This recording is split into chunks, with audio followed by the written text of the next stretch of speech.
шорон хүрийн шинж. Үхэр нь толгой, эвэр, чих, сүүл, ходоод нь улаан, цагаан биетэй. Дөрвөн шир, ногт, омруу, туурайн шар, хөх цулбууртай, аман ангайгаад сүүлээ зүүн тийш шарваж явна.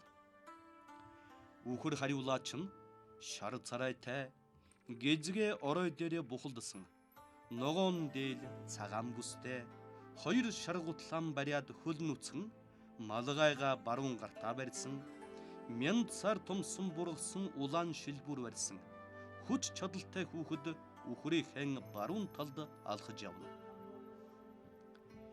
Дээрх зургаллаас жилийн байцыг шинживээс. Нялхас түмэн олонд маш сайн, өвөгдөд дунд хааны язуур дэлгэрнэ. Иргэд амгалан тайван ажил үйлээс бүтэмжтэй. Гэвч дээдэсвэр улс орнон анхаарахыг огоорох.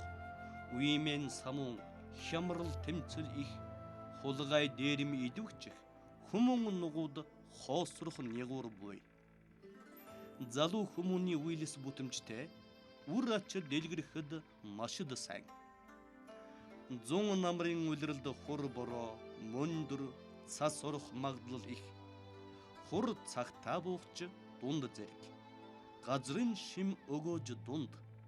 Эртдээ өвс сургамал ногоо сайн гарна. Зарим газартаа халуун чанарын өвчин гарч мэдэх, салхи, мөндөр аянга цахилгаан болох галын хүч арвижна.